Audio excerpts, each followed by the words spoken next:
Bonjour à toutes et à tous, et d'abord toutes mes salutations amicales à Mariam Rajavi.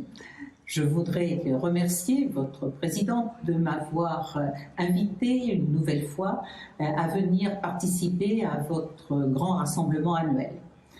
C'est vrai que ce rassemblement, une fois de plus, se passe dans des conditions particulières. Le Covid ne nous permet pas de nous rencontrer directement, ce que je préfère d'une façon générale, mais heureusement, la technologie nous permet néanmoins de dialoguer. Et je pense que dans cette période, c'est important effectivement de pouvoir continuer à entretenir des relations, pouvoir continuer à réfléchir ensemble à ce qui se passe dans le monde. Un monde toujours plus complexe, un monde qui a besoin de personnalités telles que Mariam Rajavi, avec son attachement aux droits de l'homme, son attachement aux valeurs démocratiques, son attachement à la laïcité et aux droits des femmes à pouvoir s'exprimer. Alors oui, Mariam Rajavi, je vous souhaite une nouvelle fois de pouvoir continuer longtemps à mener ce combat pour vos idées, pour vos valeurs, qui est le vôtre.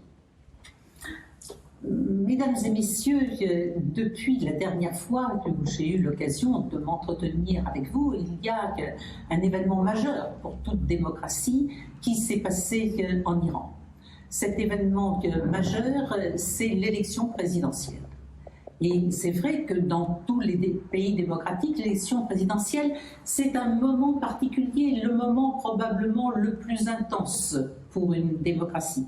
Celui où l'ensemble des citoyens choisissent celle ou celui qui sera le président, c'est-à-dire qui donnera les grandes applications, les grandes orientations en fonction de ce que veulent d'ailleurs les citoyens, celui également qui est en charge de préparer l'avenir, celui qui est en charge de représenter le pays à l'extérieur.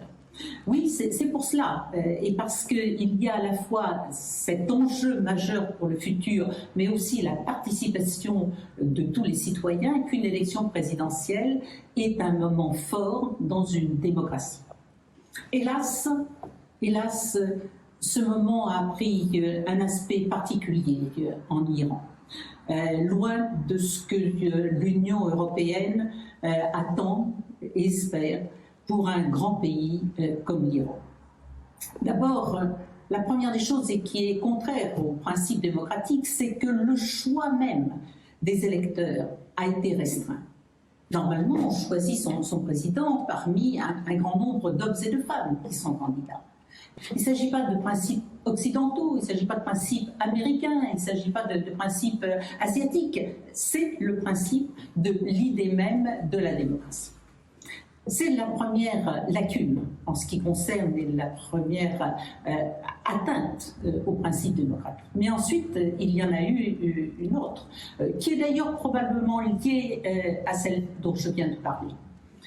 Probablement parce que l'élection était en quelque sorte jouée d'avance. Mais ce que je dis aussi, c'est qu'il y a un certain nombre de valeurs communes qui dépassent les pays, qui sont au-dessus de cela. Et dans ces valeurs, il y a la démocratie. Dans ces valeurs, il y a le respect des droits des femmes, l'égalité des femmes. Il y a le respect du droit à s'exprimer. Il y a le respect de l'opposition. C'est tout cela, aujourd'hui, qui manque. Et on a vu à travers la grande abstention et le ras-le-bol qui est exprimé par un certain nombre d'Iraniennes et d'Iraniens qu'il faut que l'Iran bouge dans ce domaine. Il est évident que le monde entier compte sur un Iran qui soit un facteur de paix et de stabilité. Pour cela, c'est aussi aux Iraniennes et aux Iraniens eux-mêmes de montrer qu'ils ne sont pas d'accord avec certaines options qui sont prises aujourd'hui.